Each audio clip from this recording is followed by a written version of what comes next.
thought we played a really strong game for 40 minutes. Right where we wanted to be. You're in a 1-1 game on the road against a top 10 ranked team, and I thought we were playing toe-to-toe with them. And a lot of people are going to look at the third period and say that special teams were the difference, and they were. Their special teams were better than ours, but I think it was more than that. I think they owned the first 4 shifts of the third period. That's what set the tone for the third period. It wasn't just their special teams goals. I think that they outplayed us in the third period, and that really is the essence of the difference of the game. Questions? Hi, Coach. If you could just talk about, it took you guys 19 and a half minutes to get your first shot, and other than the first 4 shifts of the game, what happened the rest of the period? Well, we had to kill 9 minutes in penalties. So if you're, it's tough. It's tough for any team to get shots on net when they're killing penalties, especially when you're playing against a great team like that.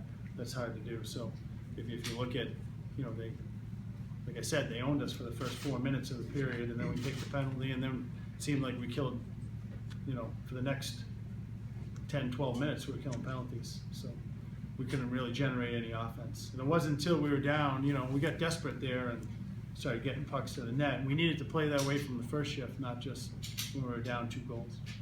What do you attribute that to, Mike? Is there anything you can figure out? I don't know. I don't know. Because I thought we owned them for the first couple of shifts of each period. In the first period and the second period, we were the ones that had to carry the play. And then in the third period, they just switched. And that's hockey. But I think if we were able to weather that storm and not, I thought Patrick Kirtland's penalty, that was probably unnecessary. I think he grabbed his shoulder and tried to pull himself around him. If we could have weathered it and and they didn't get the power play goal, we might have been able to shift the momentum. But that wasn't the case. And I didn't see the knee on knee. I didn't see it, so I don't know. It was originally 2 minute and then went to 5. And it is what it is. It's not on our film, so I can't see it. I'm not going to comment on it.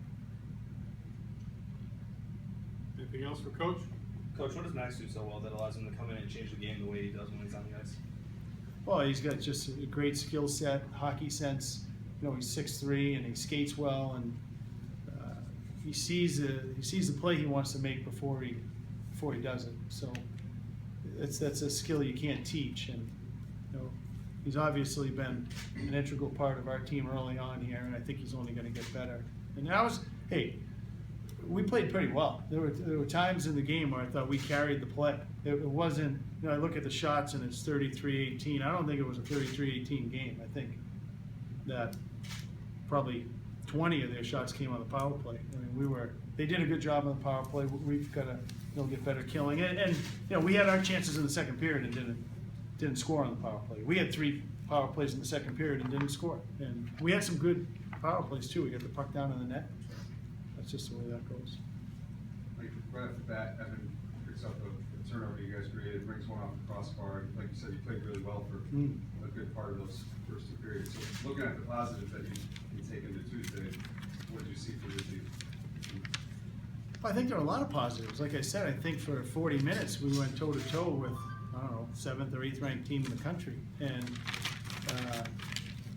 I don't think it was a fluke. I think we were playing right with them. I thought it was 2 good teams playing a good college hockey game. And then, as I said, they were better in the third period, and that decided the game. Anything else?